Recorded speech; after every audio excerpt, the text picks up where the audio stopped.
Okay. E nā iwi, e nā mana, e nā hoa mahi. Tēnā koutou katoa. E mihi ana ki a koutou kua tai mai ki te tautoko tēnei kaupapa. Nā mihi nui a Clare Lombardelli, te kai kōrero o te rā, tēnā koe. Ko Dominic Stevens tōku ingoa, nau mai, haere mai, ki te tai ohanga. So welcome everyone. It's great to see you here at another Treasury guest lecture. This is a hybrid event, so we have a number of people in the room and we've got presumably many people online as well, and we'll be running it in this combined format. So I'd like to give a warm welcome to our presenter today, Clare Lombardelli, the Chief Economist at the OECD. So just quick health and safety, a couple of items. In the event of a fire alarm, follow the Treasury staff to the nearest exit. You might have heard that we're well practiced here at the Treasury. In the event of an earthquake, which we're also well practiced at, please drop, cover and hold and stay in the building until instructed by a warden. Bathrooms can be found down that direction to the left-hand side of the little kitchenette there. Walk straight ahead after exiting the rooms. So turning back to the topic of the day, as I mentioned, Claire's the final speaker in our theme of the guest lecture series for the current year, which has been productivity in a changing world. It's an honour to have Clare sort of help us finish the series off with insights on the 2024 OECD New Zealand Economic Survey, which was released on Monday. So I'd just like to take the opportunity to share a few reflections on the theme productivity in a changing world over the past year. It's been I think it's been a fantastically successful series and very, very thought-provoking and has come at an absolutely excellent time for the Treasury. We chose the productivity theme because sustainable improvements in living standards ultimately depend on productivity in New Zealand. It's absolutely critical. So we asked our speakers to reflect on the challenge of lifting productivity in the context of significant economic, social and environmental shifts facing New Zealand and the world. And this is a really significant challenge for New Zealand. We've obviously got a long-running productivity gap that we've talked about over many, many years. We fell behind in the 70s and 80s, caught up a little in the 90s, but we've failed to really close the gap further than that. But to add to this, productivity has slowed in recent years. So productivity growth averaged 1.4% between 93 and 2013, and it's averaged only 0.2% over the past decade. So we published a paper on this on Friday last week. We've got the lead author in the room, Diana Cook, over here. Just exploring the slowdown in productivity both in New Zealand and globally. And we looked across for trends that fit with the timing and that fit with both the global and domestic nature of the slowdown. We highlighted a range of possible sort of contributors. The generation and dispersion, particularly for New Zealand, the dispersion of innovation or new technologies.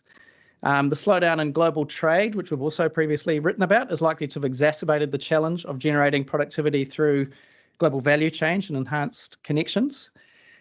Investment in New Zealand, it's actually we have quite a high rate of investment in New Zealand, but we have an even higher rate of population growth, if you like. So our investment rate has not been high enough to significantly or to increase the capital to labour ratio on a sufficient basis. It is true that New Zealand's overall GDP has, productivity has been a negative factor there, but there's actually been other drivers which have been positive. And if you go back, look at the size of our nominal GDP, it's actually higher than the Treasury was predicting a decade ago. We've had massive increase in the number of people in the labour force, both through above expected population growth, but importantly, above expected labour force participation. And the other thing that's happened is our terms of trade have increased far further than we were predicting a decade or more ago.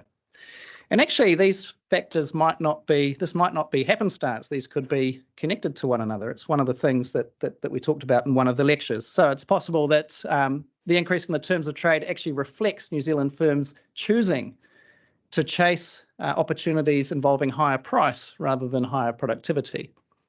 Again, the increase in this huge growth in the labour force might not be unconnected either. The more workers you add to a fixed land or set of capital, the last worker tends to be lower productivity than the average. So these might not be unconnected, but the key point is we can't necessarily rely on these factors to continue to boost productivity through time, and they're certainly not a sort of complete explanation for New Zealand. If we want to continue to increase standards of living, we absolutely need to boost productivity growth.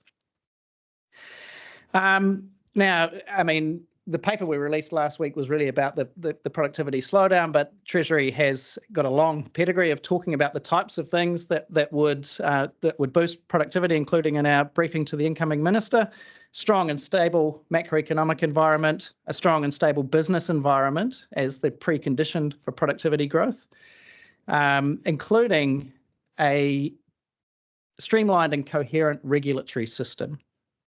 There's a need to urgently address declining student achievement. We don't actually think that's been a big contributor to the slowdown in recent years, but it could well be over coming years if it's allowed to continue. Strengthening New Zealand's international connections to help overcome the constraints of our economic geography, and that's on both the import and export side. And smart adaptation to climate change to protect our standards of living. So, as mentioned, what I really liked about the paper that Diana and team authored is that it really drew on insights from the guest lecture series. So we haven't just sort of had speakers through and then said thank you very much. We've really thought about what they've said, and we've wrapped them up in this paper. I really liked that aspect. So if I just take the chance to summarise perhaps some of the things that we heard from speakers. One possibility for the productivity slowdown is mismeasurement. That actually it's an artifact of the way GDP is measured, and if you measured it differently, it might the picture might look different. And look, I think that there are some issues there, but Professor Chad Severson argued that they're not large enough to explain the quantum of slowdown that we've experienced. So that was a great presentation. There are different degrees of optimism for the future, and our speakers from the World Bank and International Monetary Fund expected global productivity to continue to slow, actually, in coming years. Several of our speakers highlighted the importance of innovation and technological change. There was debate between techno-optimists and techno-pessimists about opportunities for further productivity growth in the future, and we had speakers from both sides.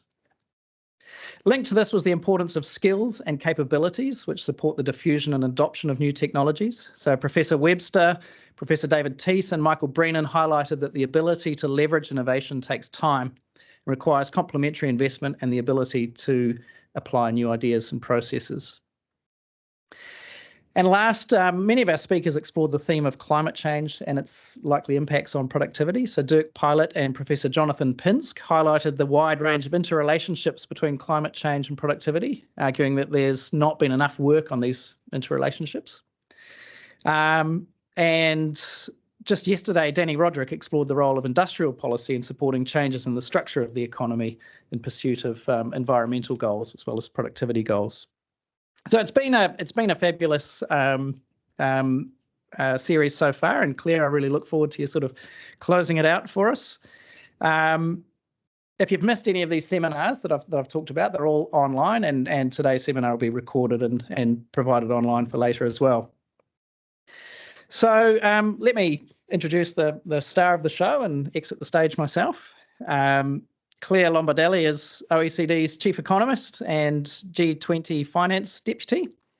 As Chief Economist and Head of the Economics Department, Clare ensures that the department is at the forefront of economic thinking, coordinates the work of the country and policy studies branches to create new opportunities, and enhances synergies and cooperation with the whole of the OECD, including through contributions to horizontal projects.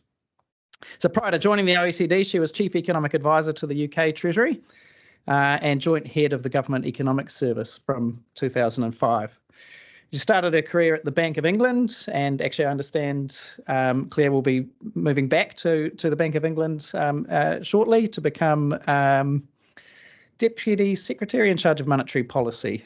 But Claire has also worked at 10 Downing Street as Private Secretary for Economic Affairs to the Prime Minister in the UK. So I'll hand over to Claire. We are going to have a Q&A function for those online. There's if you would rather use the Q&A function in Teams rather than the chat, we'll aggregate those up and sort of curate the questions at the end in a bit of a discussion session. But also we've got people in the room, and we'd love to create a bit of a discussion at the end. So Claire, open to you.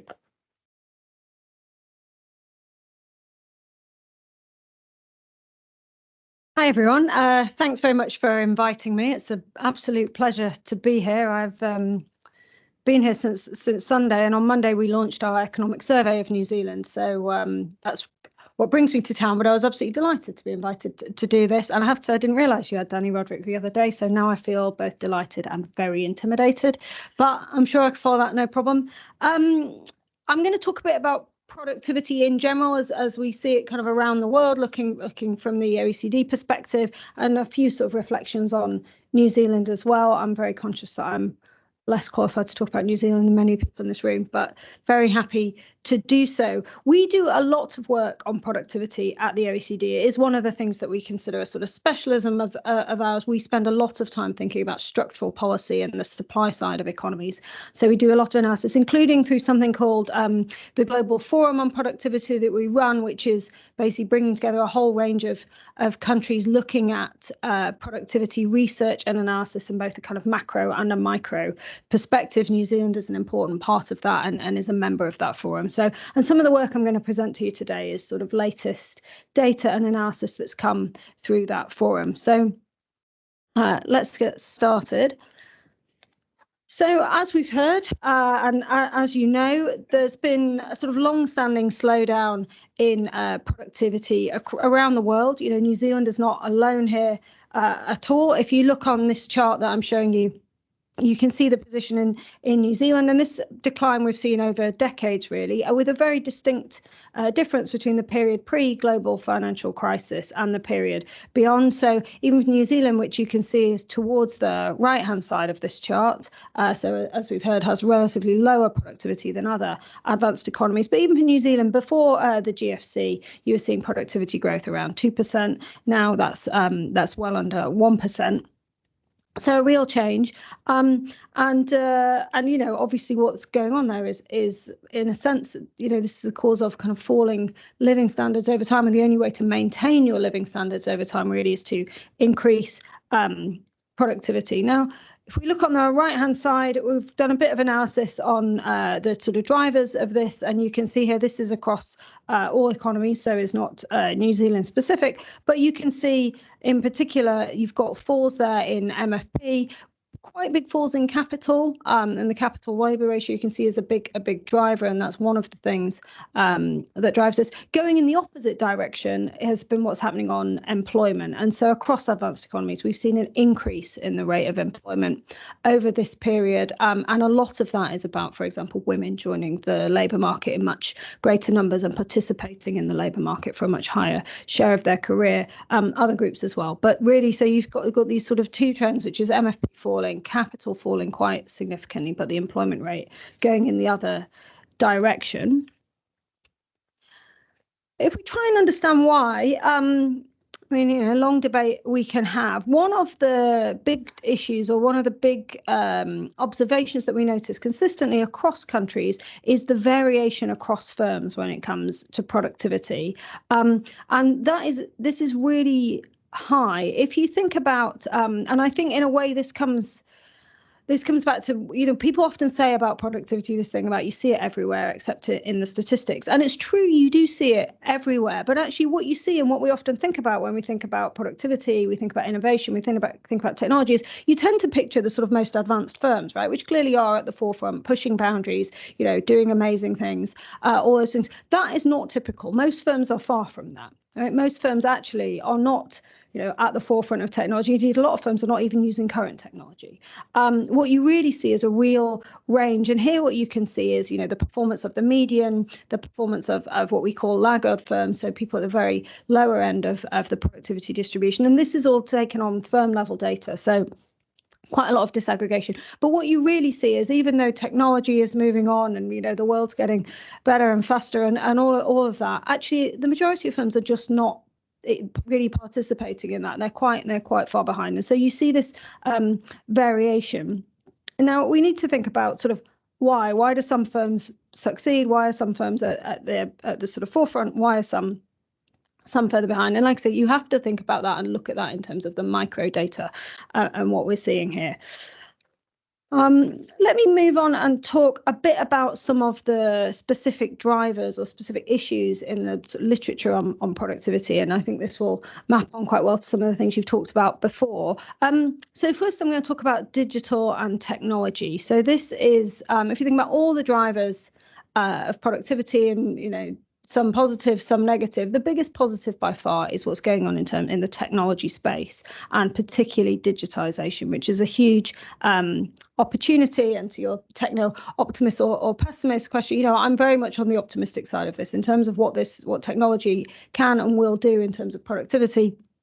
We can see here some of the potential, and this is just looking at, if you look at different firms and those firms across the distribution that I talked about, how much more MFP, how much more productivity would they show from increasing digital adoption, and this is across a whole sort of range of activities that they do. But you can see some really big changes there, and in particular, the most productive firms, in a sense, can gain the most out of this. What we see is those firms that are already performing very well on productivity can gain the most from new technology, which might be sort of what you'd expect, but of course is part of why we see this widening dispersion. You would think that those who could benefit the most are those that would be investing in it, but that's actually not what you see. In a sense, the people at the forefront are continuing to invest. The firms that are further behind are really just not investing in this way and not thinking about how they can use technology to improve their productivity.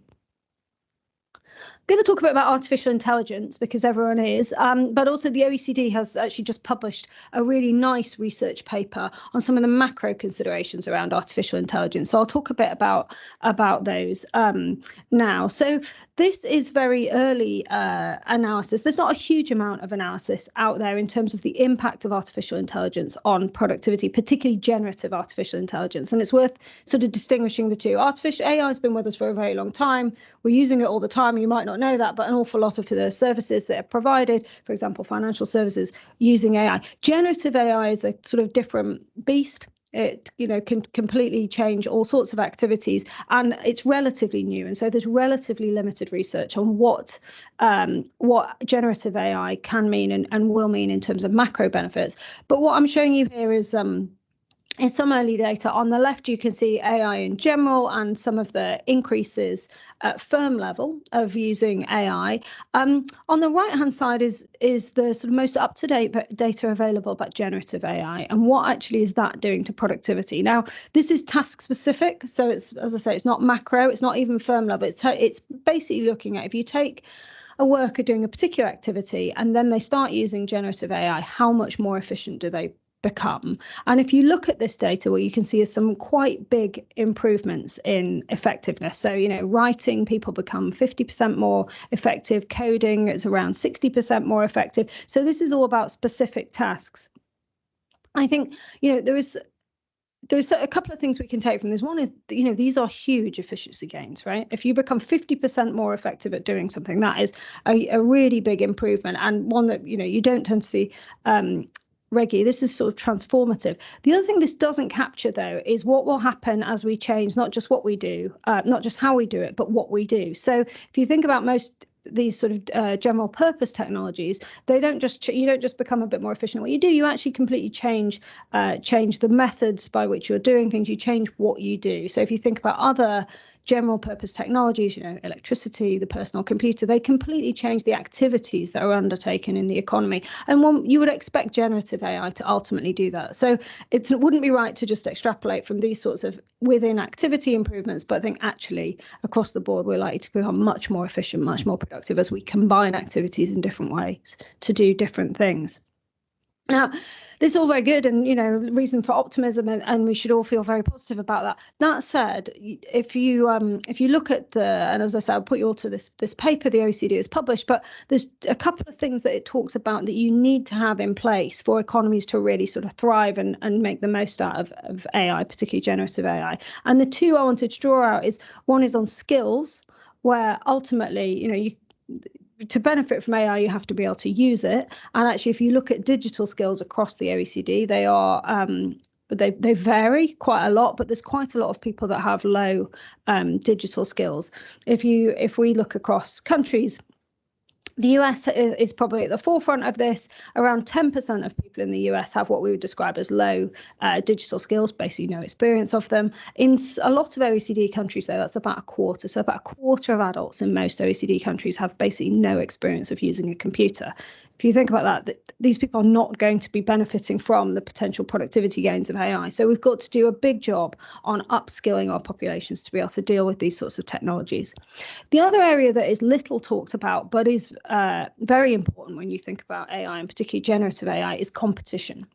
So, and regulation. If you think about there are particular features of AI and markets that use AI that create specific dynamics that will naturally will not promote competition. So there are huge sort of winner takes all dynamics to AI. The more information that is generated, the better it learns, and so on and so forth. So you have to think very carefully, and this will mean quite a lot of careful consideration is needed for competition regulation, for regulatory sort of intervention in these markets where AI will operate. And so this is going to be a big challenge to competition authorities, and getting that right will be essential for all sort of companies and all firms to be using AI, benefiting from AI, because otherwise what you'll see a small number of firms really pulling away. So there's a sort of the two factors that I think countries really need to think about and will need to sort of work on and develop is actually how do you make sure populations have got the skills to deal with this, but also how do you make sure you're maintaining dynamic, competitive, contestable markets when you've got these different technologies. Okay, wasn't what I was expecting. Hold on a second. Okay. All right.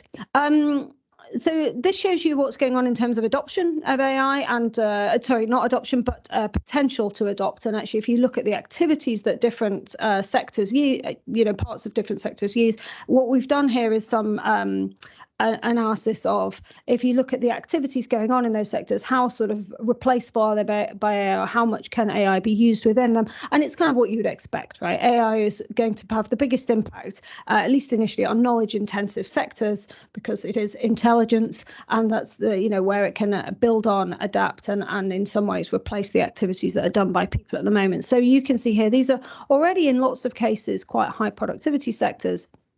Might you see a real potential impact on things like education, on research and development, on finance and insurance? I mean, the sectors that are already, in a sense, using it, but those are the ones where we expect to see the biggest impact. The challenge and the issue for labour markets, and there's a lot of discussion about labour markets, is, will we all be replaced by computers? And the answer to that is no. It depends basically on the how much activity will be substituted by AI versus complemented by AI. And I suspect, I'm sure many of you are using it, and can be an incredible complementary tool to the activity what you're already doing, as well as obviously replacing some of it. So it's that balance between what can be substituted and what can be complemented that will determine to what extent the sort of demand for labour shifts across these different sectors. Okay. Right, I'm going to move on and talk a bit about trade. So, this is another area. I mean, this is obviously a very live issue at the moment. We talk a lot about globalization, deglobalization, the sort of issues and risks and changes we're seeing across the global economy. And at the moment, we are seeing very large changes in both the speed with which economies are integrating in terms of trade. We've seen a slowdown in the integration of particularly services trade. But also what we're seeing is a real change in terms of the patterns of trade around the world. And certainly you see big shifts, for example, in the US-China trading relationship, big diversions across different trading patterns, but we're still seeing huge amounts of trade across the world. What this chart shows you really is the potential productivity benefits from integrating value chains and having more global value chains. And here you can see in particular the huge potential benefit from services and from trading in services and integrating value chains in services. And that's an area where as we sort of look forward and you think about how patterns of demand change and the increasing demand for services, you can see a real potential here. And so, that is an area where there's a lot of potential, where we also need to think quite carefully about the way in which, measures are being taken on the trade side, but a real opportunity here, as I say, if you look at that on the services side. Let's move. Okay. Right. The final thing I was going to talk about is human capital. And this will be familiar to many of you, and I'm sure it's been discussed a lot in your previous lecture series. It's just the importance of human capital to productivity and the importance of sort of what we've called here workforce composition. So here what we've done is had a look at the most productive firms. Again, we've looked at this distribution of productivity across firms, and we've looked at what is it that makes the most productive firms different, and what is it, and how are they using their inputs in a different way. And what this shows you is about a third of the productivity gap we see between firms can be explained by the sort of human capital that they have, the composition of the workers, the skills of those workers. If you look at, as I say, the top performing skills, they have more high-skilled staff than other firms do, and that's not a surprise, but it's quite striking how much so. If we take the least performing firms, what we call the laggard firms, about 15% of their staff would be considered high skilled. If you look at the top performing firms, it's about 30%, so about twice as many as a proportion. Now, the other thing to note is the very best performing firms don't just have high skilled workers, right? They have a balance, and that's because actually what you want is a mix of staff to complete a range of tasks. But we definitely see that the best performing firms have more high skilled workers working for them. And then the other thing that we see is that the highest performing firms do face the biggest challenge in finding the skills that they need. And this here shows you about the impact of you can see here the sort of impact of not being able to find the skilled workers that you need, and therefore the potential, if you can meet those skills gaps where you're seeing large skills gaps, the potential and the value add in terms of productivity benefit that can come from bringing, from either upskilling existing workers or from bringing in workers with the skills you need. And that, obviously plays into a lot of the debates that are current across all advanced economies about the importance of upskilling your workforce around adult skills, but also some of the patterns that we're seeing in immigration around the world as well, where particular high skilled we're seeing a lot of migration going on. Right. Okay, I'm going to move on and talk a bit about policy. There's a huge amount here, so I'm not going to talk about everything that we do. But one of the things that we think about in the OECD is we sort of put a framework about this. If you're thinking about, okay, how do we raise our productivity, which trust me, every country is, and it's one of the things that I get asked about most when I talk to people in finance ministries is okay, but what should we actually do? What we've looked at here is we basically looked at the different ways you can sort of decompose productivity into its individual elements and think about actually what can you be doing in each of these levels. I'm not going to talk about all the different blocks, but to sort of structure our thinking, what we've done here is we've divided, as I say, firms into what do you do at the frontier, what do you do for those sort of behind the frontier, and then the other question is how do you allocate resources across firms, whether that is capital or it is labour. And so the question is, how do you sort of increase incentives to firms to do these sorts of things, and how do you increase incentives for the movement of capital and the movement of workers? On the other part of this matrix is to look at, you decompose productivity into its different parts, labour, capital, and MFP, and this gives you a bit of a sense of what should you be targeting to try and drive these effects. I'm not going to cover, as I say, all the different components here, but I'll talk about a couple of specific elements. So let's start. Let's start by talking about capital. So as I showed you at the very start, we've seen a sort of a fall in capital in terms of the amount of capital investment in economies, and this is part of what's been driving productivity. Now, on the left-hand panel here, what I'm showing you is actually how R&D investment has been increasing, and you can see here how it differs markedly across countries. So the US has always, basically always been and continues to be an economy with very high levels of research and development going on in it. You can sort of see that it's very clear when you look at firms. The European Union is another area where that's the same, and again increasing. The sort of outlier, or the most striking part of this is what's going on in China, and just the sheer increase in the investment in R&D that we're seeing in China. And data's a bit older, but you can see here how that is just shooting up and is reaching kind of US levels of R&D. On the right-hand side, what I'm showing you is actually just in sort of IT industries, but it's some data that we have, and it shows you the difference here across the best performers in the OECD and the average, and then you can see New Zealand there at the lower end. As I say, the top 5 OECD countries on this measure are investing significant amounts more, as you can see that as a percentage of GDP. So I think clearly some progress that New Zealand can make here. There's a couple of things also worth noting. I mean, R&D tends to be concentrated in incumbents, not entrants. I mean, basically bigger firms tend to do it more. So incumbents tend to do it more. And of course, that is a challenge, because what you want is dynamic markets where you're seeing innovation and new firms sort of breaking in and breaking through and bringing new technology. The other thing that I would say is notable here is when talking about New Zealand has, I think, a really big opportunity, but is quite an outlier in terms of foreign direct investment. So New Zealand has very low levels of FDI for a whole range of reasons. But there is an opportunity there, because actually there is a lot of potential investment out there. There's a lot of, if you like, money looking for an investable home and a return. If New Zealand were to change its position on FDI, there is some potential opportunity there as an investable market. So it's one thing to think about, but when it comes to attracting capital investment, the vast majority is domestic, and there you need to think about a range of sort of macro and micro incentives to do that. But clearly, a big part of productivity is about the level of investment in the economy, and as you can see here, some quite big differences around the world. I'll skip over skills. I'll skip over that.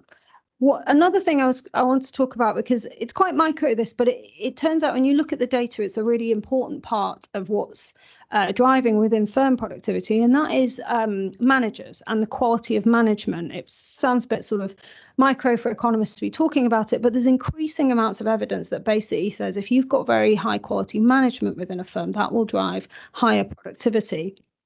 And you can see here some data that shows you if you improve the skills of your managers in general, you can see a much bigger productivity impact than any other part of your labour force. And in a way that makes sense, right? Because managers are much more responsible for the planning of work and the sort of directing of work. So we can see here the effect on productivity can be quite large. However, on the right, you can see it's not sort of enough to just be investing in managerial skills, and there's reasons to invest more widely, but it's definitely something that is worth being aware of, is just actually the quality of management. And you really see that if you look at particular case studies where quite often you have foreign direct investment that takes over a firm and brings in new management. Quite often you can see quite a transformative effect of productivity from those sorts of things. So you can really see the sort of significant impact there. And then if you look at New Zealand, this is a good opportunity for New Zealand because there's quite a lot of scope. Here I'm showing you the sort of performance or the distribution of quality of management across 3 different countries that we've picked. So the US, as I say, at the sort of forefront there as an advanced economy. I'm showing you Sweden because, in some ways, I mean, obviously, there is nowhere quite like New Zealand. It's phenomenally unique. But Sweden is another example of a kind of medium-sized open economy. And here you can see again a sort of higher level of management skills. New Zealand, I think, could move up this distribution, and that would have quite a big impact on productivity. And then the other thing I wanted to talk about is labour market flexibility and how policies that tackle labour market flexibility can really add value. So this is about, are you doing, our workers being best matched to the places where they can add value?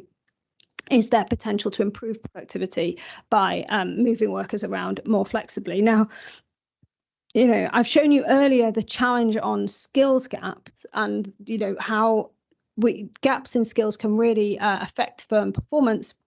If you look on the left-hand side here, you can see how the impact of tightnesses in the labour market challenges for firms recruiting their skills, what that does to firms in terms of whether they're the size of the productivity decrease that is causing, depending on the amount of labour that they have in those firms.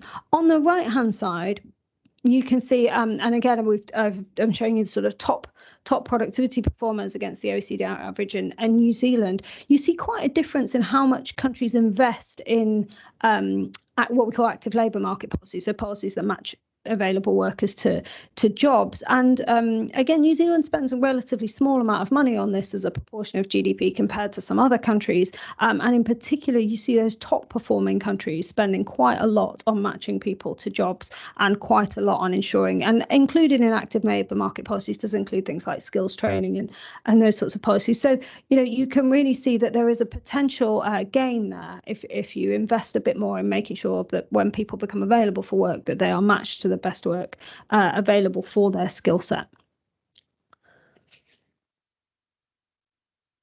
So I'll just summarize.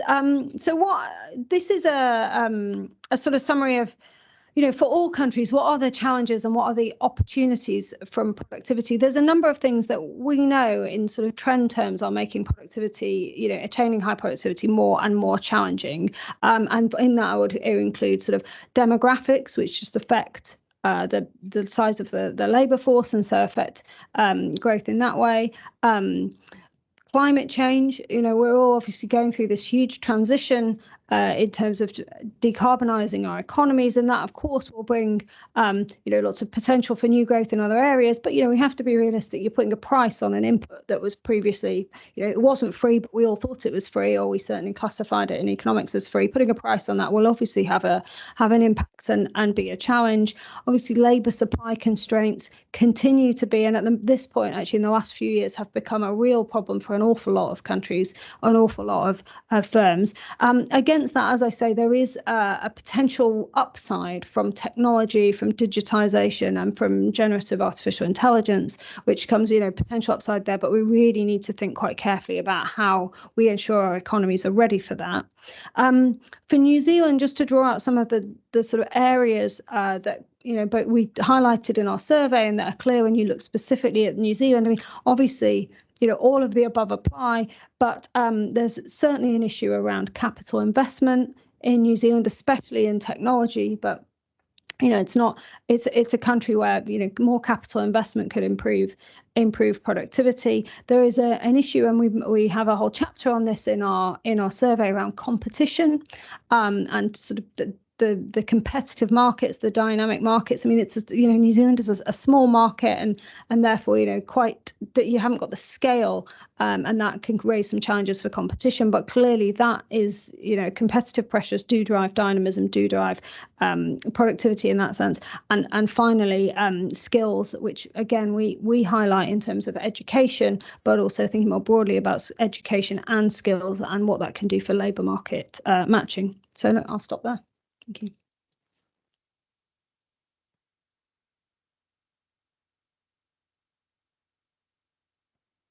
Brilliant. Thank you very much, Claire.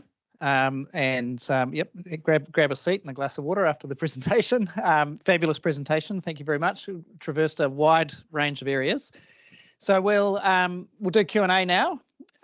So, you know, if you're in the room, we do have a microphone that's roving around. Please wait until it arrives, because then the people online will also be able to hear you. People online, type your question in to the Q&A function rather than the chat. We've got a curator who's going to sort of provide questions as we go. But I think I'll just take the chance to sort of ask one of my own while people think of their questions. And yeah, if we probably get the microphone moving so that we can keep it going. So I think there's a question over here. So Claire, you talked a lot about the variation in firms, these laggard firms, and how they lag the top performers, and the importance of perhaps dragging up the laggards. It got me thinking about industry policy, and I wondered on your view. So, you know, you might call it picking winners or industry policy. Is that, just wondering how that relates to these laggard firms? Is industry policy something that's going to sort of coddle the laggards and protect them, or is this a potential way that government could lift the bar and provide more of the winners and the leading edge into our economy? What's your take on that? And I'll hand you the mic. Thanks. It's a good question, and obviously a very live policy discussion at the moment is industrial policy. And as you say, I mean, in general, you know, if you look across history, it's not been a happy, industrial policy has not tended to be hugely successful, certainly when you're talking about picking winners and those kind of very narrow interventions. It's not tended to be successful. It has tended to do more of the latter, and actually support firms when really you need to see adjustment and sort of fix capital and labour not in its most efficient use. So I think you have to be very, very careful about industry policy, and particularly seeing it as a driver for productivity. There are other reasons that you might want to pursue industrial policy, you know, whether that is around national security grounds, or it might be around sort of technology development. What we would say at the OECD is, if you're thinking about industrial policy, far better to focus on the things that cut across economies and provide, you know, would encourage research and development, would encourage skilling, for example, than picking particular industries or particular firms and providing support for them. So, you know, in general, it's a risky way to go, and you know, the potential to waste a lot of money and to fix resources in a place that isn't the most efficient is the risk that you've got to guard against there. Thanks, Dominic. It's Ganesh Nana here, previous chair of Productivity Commission, and thank you for your presentation, Claire. Traversed a lot of spaces and indeed, I suppose, very common themes coming through from what Productivity Commission's been putting out over the last few years. One of the things I'd like to focus on is fairly early on in your presentation was around the difference between the laggards and the frontier. And at ProdCom, we did a lot of work on the frontier space, I suppose, but the thing that I was quite keen on going into in the next steps was around the laggards, and in particular in the New Zealand context, the large number of SMEs, you know, and in our context, very small businesses, and you could argue they're probably not businesses in the total scheme of things.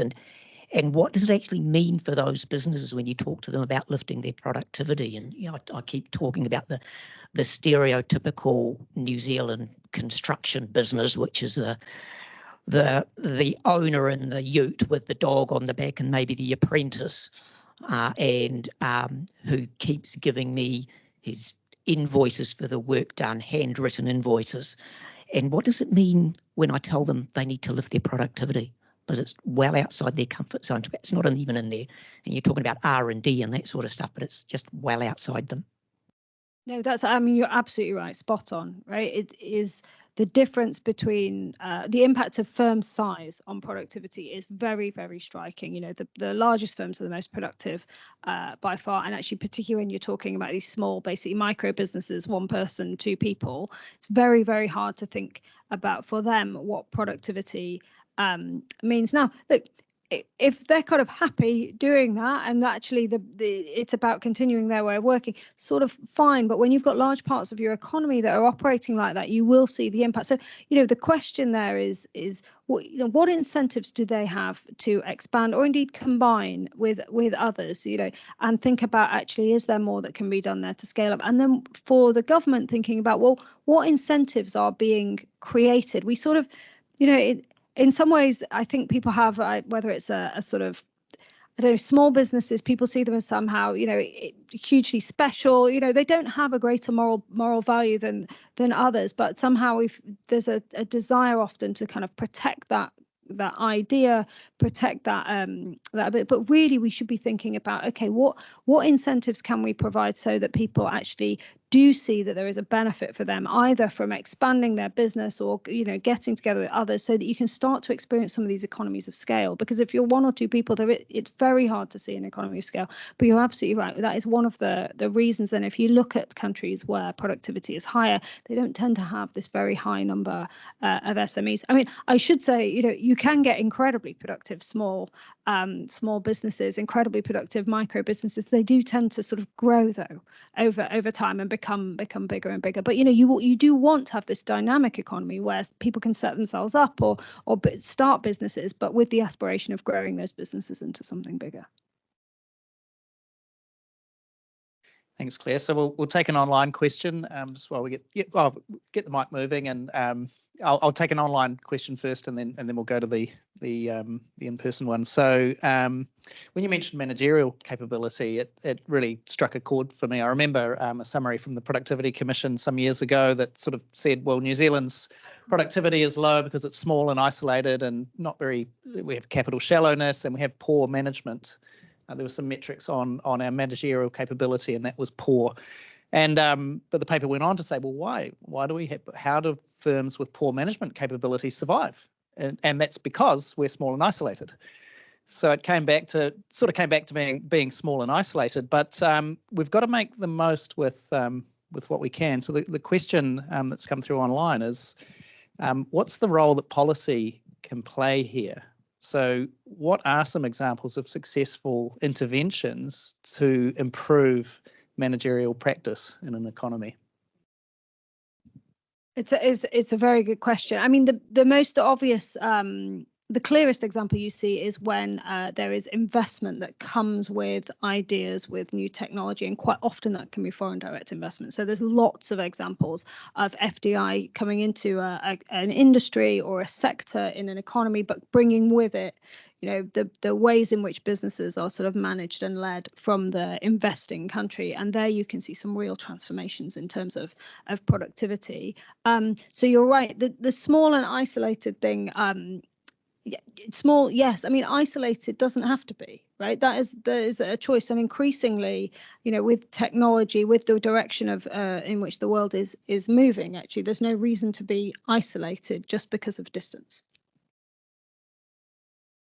Thanks very much. So I think we had a question at the back here. Yeah, thank you very much. That was a fantastic presentation. I really appreciated it. I guess one of the things that I see that New Zealand is quite far behind on the technology frontier relative to the rest of the world, and you see other countries that have kind of transitioned from central control to market economies have done a fantastic job at development. More than the R, they're doing more of the D. And I just wonder whether there's a sort of set of policies that really help that, particularly around incentives and maybe around policies around capital and taxation of that. And I guess I'm not really asking you to get into capital gains taxes. That's kind of, covered in your report and it's well traversed here, but sort of thinking more broadly in that space. What would you offer? Yeah, it's true. And you do see from things like research and development tax credits, if well designed, and I would stress the well designed, it can add real value. And you're right, you've seen some economies, if you look at thinking about countries like Estonia, incredibly dynamic, innovative economies have attracted a lot of investment, but also undertaken quite a lot of investment themselves, have made a real transformation through using those sorts of techniques. But you have to think very carefully about the design to ensure that what's happening is genuinely additional. The risk is, and you do see this quite often, is, you know, whether it's subsidies or incentives for investment are put in, you know, you don't want that basically to just all be dead weight loss. You have to think, how do you incentivize actions at the margin that will bring investment in? But you can do it through policy, including through taxation. Hello there. I only get word in. Hello there. Philip Stevens, also formerly the Productivity Commission. So two facts and one question. So just on the management thing, just to sort of add fuel to this discussion, is one, the area where the New Zealand firms lacked in the management matters study was in human resource management. So the target setting and the sort of more formal aspect, which is we're moving to a knowledge economy and all this kind of thing, you know, that sounds pretty worrying. And the other thing is it's highly correlated with competition as well in New Zealand. So great paper on that, I should say. The question is about competition, because it's a really interesting subject. Is and you've touched on it a bit there, where we the nuance of competition policy is really important, and particularly for a small distant economy. And I'm conscious of the work like Rachel Griffiths and Philip Aguilon has done about this idea of a U-shaped relationship between competition. So you can have too much competition in some kind of markets, and which kind of allows rent-seeking behaviour and that sort of thing to go on. And that's one of the big worries we have here about is increasing the competitive environment might end up creating more rent-seeking and a few kind of big winners. So I'd be really interested in your thoughts about you know, where is the nuance in competition policy? Which aspects of competition policy should we be focusing on when we have an economy where, you know, we're not going to get 4 or 5 large players or anything like that? Yeah. Cool.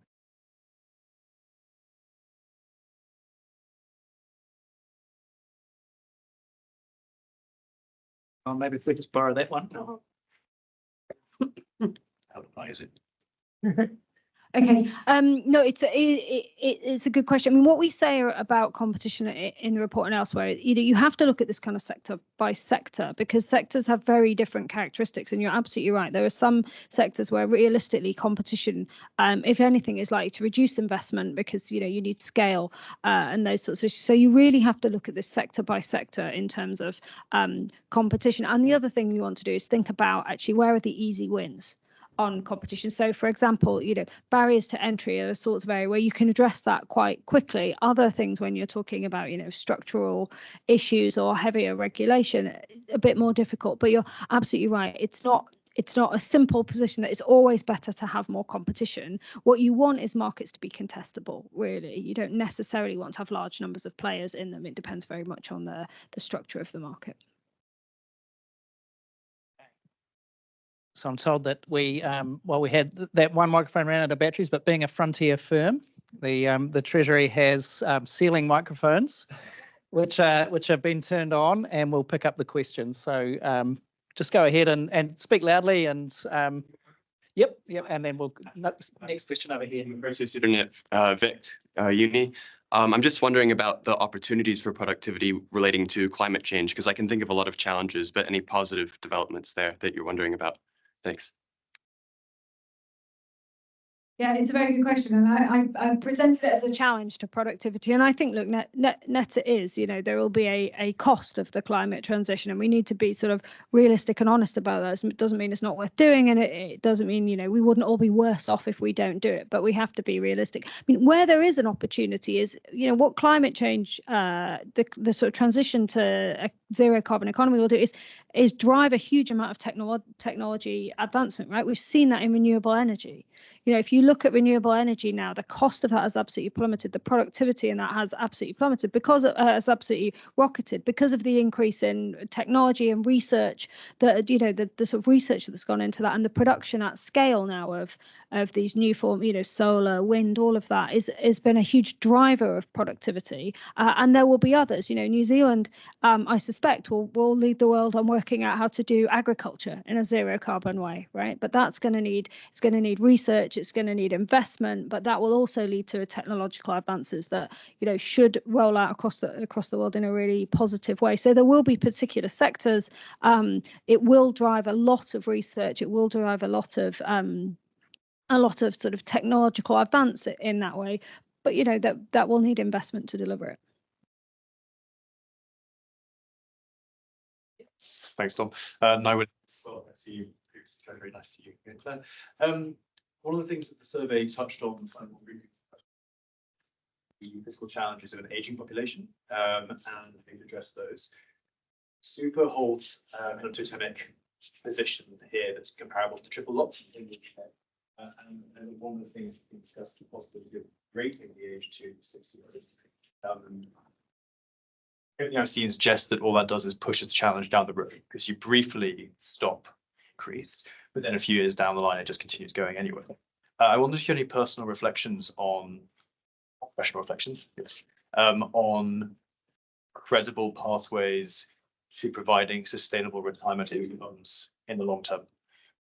I mean, it's a really good question. We don't talk enough about demographics, in my view, their impact economically, their impact fiscally.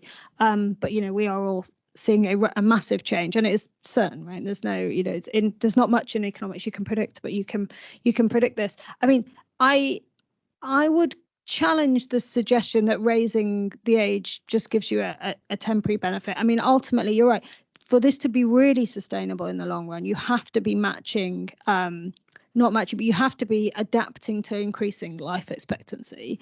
And, you know, I should say, and we should all recognize increased life expectancy is a fantastic thing, right? And people living healthier for longer is a fantastic thing. But you can't fix your, you know, you can't sort of fix the length of time you work and have all of the benefit taken in time not worked, but in which you're receiving money from the state, right? That's just not sustainable. You have to share that benefit across sort of working age and non-working age. I think when you look at countries that have done this successfully, and a number have, there's a few things that you can see. So one is works very well is signaling far in advance what is coming. You know, it is completely unreasonable to say to someone expecting to retire in 3 years' time, actually you can't do that anymore. But if someone's, you know, 20 years from retirement, that's perfectly reasonable. In fact, you talk to most young people now, they don't think about an age at which they're going to be retiring. And so, you know, that's perfectly sort of reasonable. Signal it in advance, think very carefully, and you have to put a lot of thought into the challenges around the distributional aspect. So life expectancy on average is increasing, but it isn't increasing for everyone. In fact, for some groups, it's going backwards. And so thinking about actually, one, how do you improve your public health policies to reverse that? But also, you know, you can't assume that you know, raising the retirement age will have very different impacts on different people. So you have to be quite thoughtful about that and think about whether you need to do more than just raise the age. The other thing, if I look across countries that have done this from a sort of OECD perspective, it's quite interesting how many countries achieve big changes in their effective retirement age or their retirement age alongside some other crisis. So quite often you'll see something, you know, some economic difficulty comes along or some big change, and as a package of reforms alongside that goes into this. So, you know, it's a sort of take the opportunities when they come, because it's always a very difficult thing to do. But ultimately, you know, we are on a completely unsustainable path as advanced economies when it comes to looking at the fiscal pressures of aging. And, you know, we better face up to that sooner rather than later, because if you leave it, the longer you leave it, the harder it gets to change these policies. So it really is one of those ones that, you know, we're going to look back and think, why didn't we do this sooner? Because it's very challenging. It's a very difficult thing to do when you're talking about people's entitlements. But we really do need to plan for this because it's obviously coming. Thanks very much. Yeah, really interesting topic. Interesting talking about retirement ages in New Zealand. There was very little labour market disincentive to continue working after the age of eligibility for national superannuation, and we have phenomenal growth in labour force participation among the over 65s. But it just strikes me, this comment to make is that that's something that is unambiguously good for society if you're not putting an impediment in place for people to work if they wish and a firm to employ them if they wish. But assuming that productivity sort of peaks somewhere early in life, it's a great thing for society, but is probably a drag on the average productivity when measured. So it just as a means of describing that productivity is not the only measure that matters for, it's not the only measure of policies that are a good thing. Okay, so we've got some more questions coming through online. I'll just choose one. What what market imperfections might cause some countries and not others to underinvest in R&D? So do some countries simply have a comparative advantage in R&D production? And what might be the origin of such a comparative advantage? That is a really interesting question. I mean, actually, when you look at what drives the differences in investment, some of it is around market structure, some of it is around incentives, as we talked about before. A lot of it is actually sort of cultural, and is about how do firms sort of think about the future, how do they plan for the future, how much, it's interesting when you ask sort of decision makers in firms, how much control do they think that the impact, how much impact do they think the decisions that they have, will impact on the future. So if you talk to, as I say, in countries where you see very high levels of investment, finance directors in those countries think that by investing they are affecting their own future, their potential, whereas in other countries where there's lower levels of investment, people seem to be a bit more sort of, they'll respond much more around events are what determine the sort of success of the firm rather than levers within their control. So a lot of it is cultural. A lot of it, though, you will see, if you're a firm in an environment where all your competitors are investing, you're more likely to invest. So you do see these kind of network effects that go on as well. And the question is, how do you get yourself from one equilibrium to another? Thanks very much. We've got a couple of in the room questions. So Simon Wakeman from the Economist. You mentioned agriculture, and the debate we're having is how much is our productivity going to increase by increasing our agriculture or tourism sectors versus transforming into a more sort of knowledge-based, tech-based economy. How do you see that playing out? I mean, and particularly advice for New Zealand, should we be investing more in agriculture, in agricultural industries, or moving into other industries? Well, you clearly want to be investing in agriculture to make it as efficient as it can be, and it will clearly always play a big part in the New Zealand economy, right? It's a huge part of the economy now, and it will be. And actually, New Zealand leads the world in terms of efficiency of agriculture.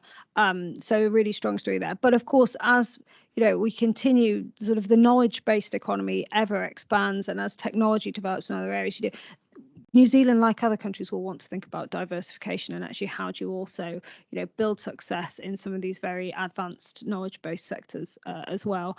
Similarly, tourism, right? It's clearly always going to be a big part of the New Zealand economy, and that's a great thing. But it's these heavy service sector economies like that are quite difficult to get very high productivity gains out of. But it is still possible. So I think the strategy will need to be one of kind of diversification going forward and thinking about where are the opportunities to take advantage of knowledge-based economies, sectors that will be growing and expanding.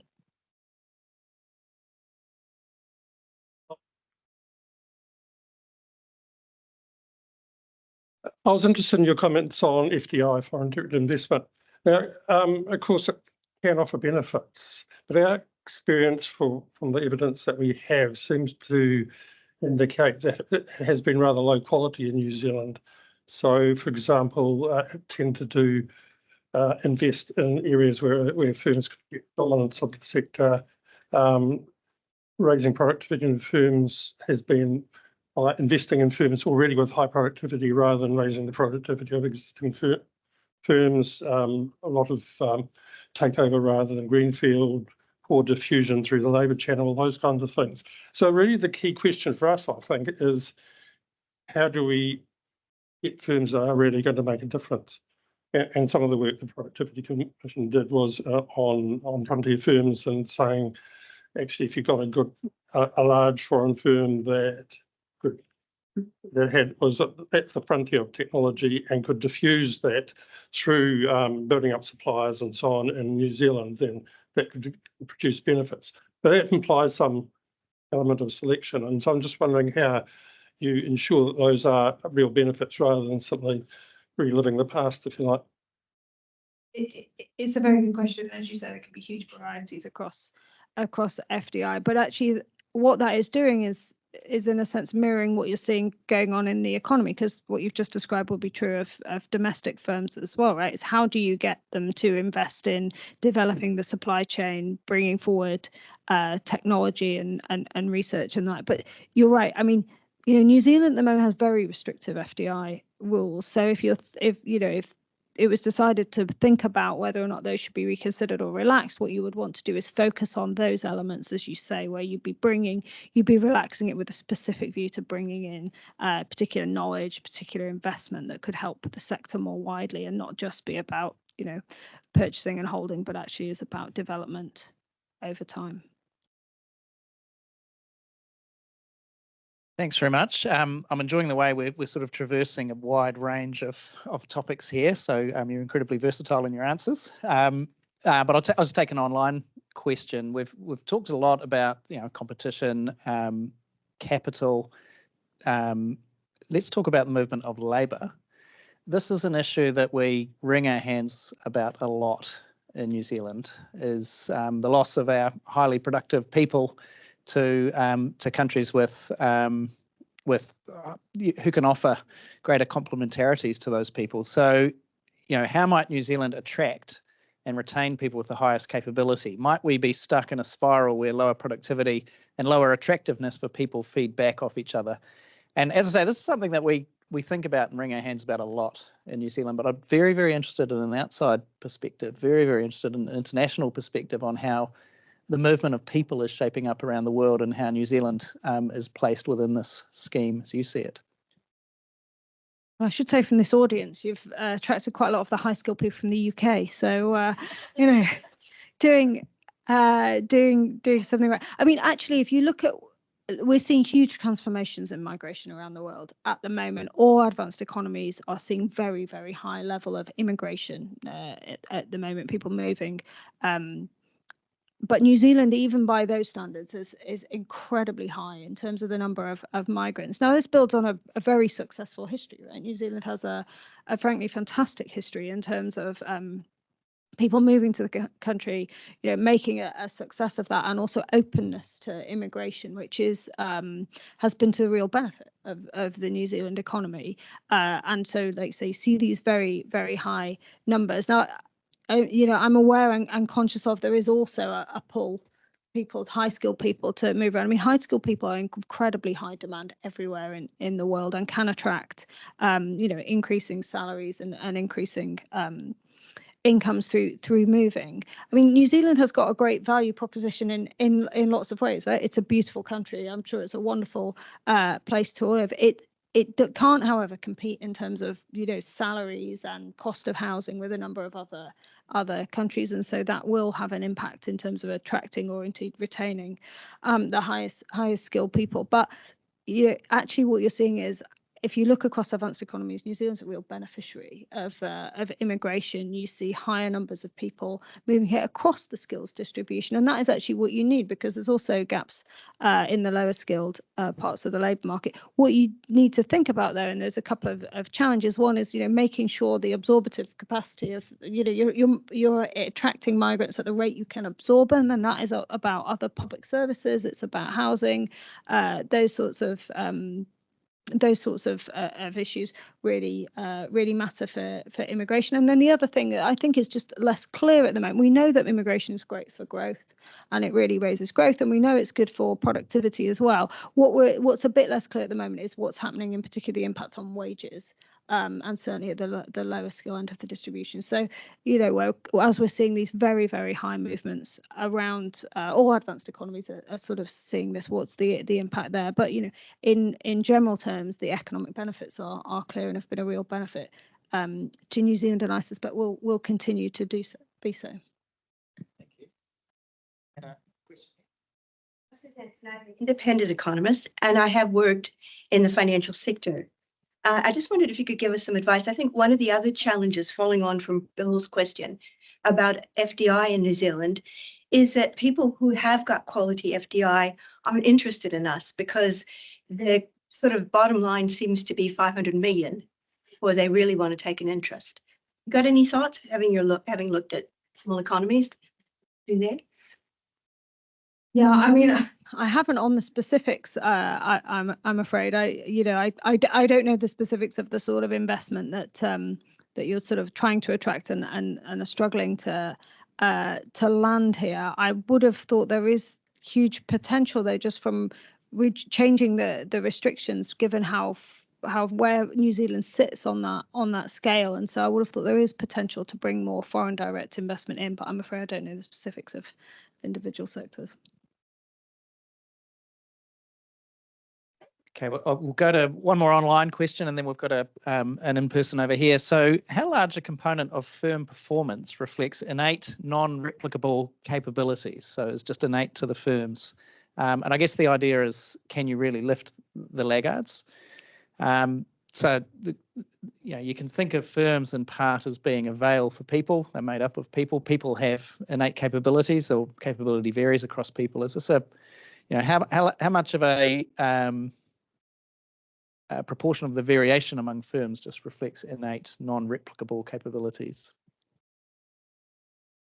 Sorry, I'm not sure I actually understand the question there. I mean, what we're doing here is we're comparing firms within a sector, so they're all trying to do the same thing, or roughly the same thing. So you're sort of comparing like with like. Maybe I'm misunderstanding. I'm not sure what an intractable capability of a firm means.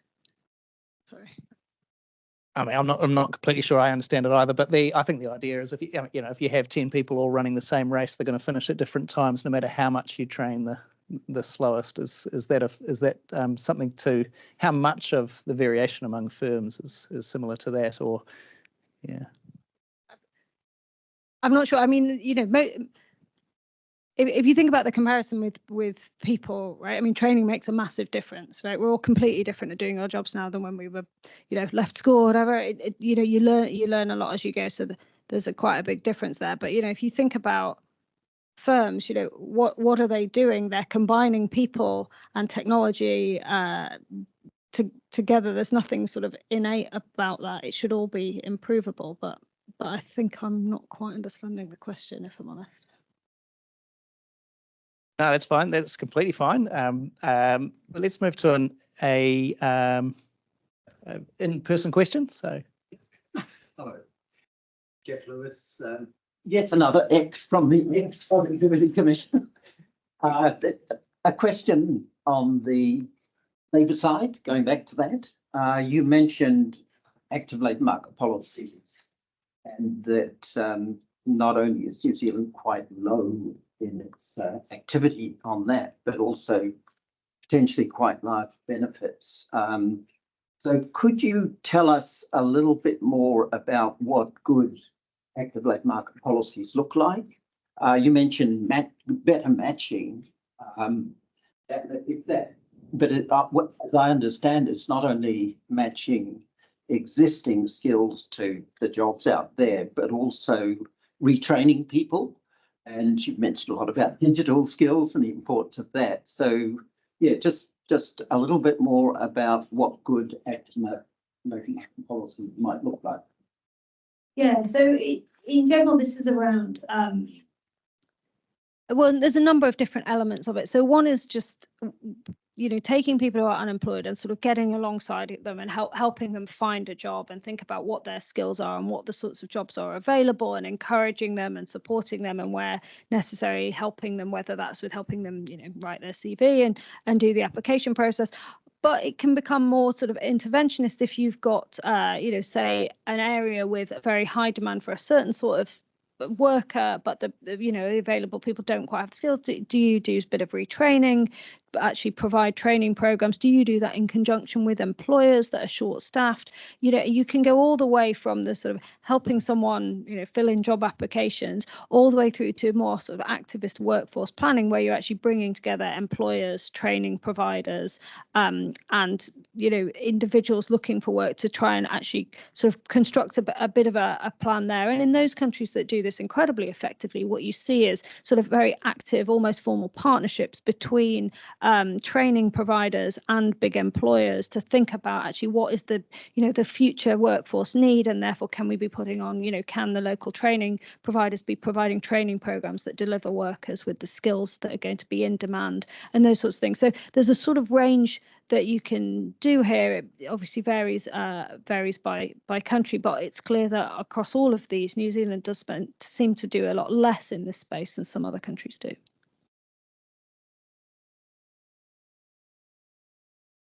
Last question, is that Jeff? Thanks.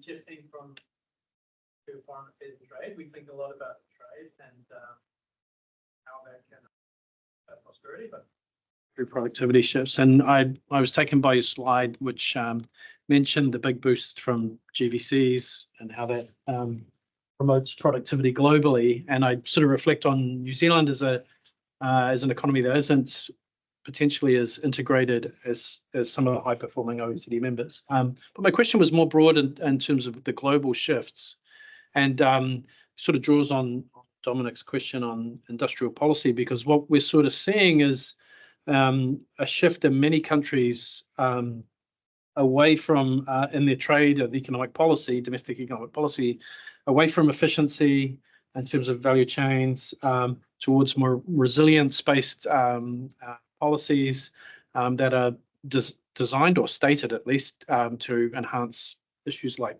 security, whether it be economic security or national security. And I wondered if you saw that as a potential future drag on global productivity as those GVCs reorientate and are less efficient figured. I mean, certainly if you reduce trade, right, if we revert to sort of protectionist policies, then that will absolutely reduce productivity, right? It's very, very clear. The relationship between trade and productivity is a very strong one. And it's, trade brings, not just higher growth, but it's the transfer of knowledge, it's the transfer of ideas, it's the better matching of resources to their most efficient use. So trade if we were to turn away from that, that would reduce productivity for sure. Now, we are seeing a change in trade patterns around the world, and some of those will be positive and some less so, where countries are seeking economic resilience through diversifying their supply chains, moving to a wider range of suppliers. I mean, that's all for the good, and that's actually the best way to build resilience, right? Is you don't want to be in a situation where countries are over reliant for particular critical parts of a supply chain on one particular provider, whether that be a company or a country or whatever. So you do want to, and we would encourage sort of diversification. What I think you need to be careful of, or what we need to be careful about, is using or describing or over attributing economic security to all sorts of things that are not actually about security at all. And we should be avoiding any kind of protectionist tendencies in that sense, because these just lead to inefficiencies and they don't make countries more resilient. So I think you have to be careful. It's absolutely right that countries need to think very carefully about security and make sure that they have security of supply, diverse suppliers. They know what their dependencies are and they have plans for all of that. But actually, that you can do all that consistent with a free and fair rules-based trading system in which countries are integrating, global value chains are integrating, and that's the way to achieve higher productivity and better economic resilience. Okay, thank you very much, Claire. If we can just thank Claire in the usual way.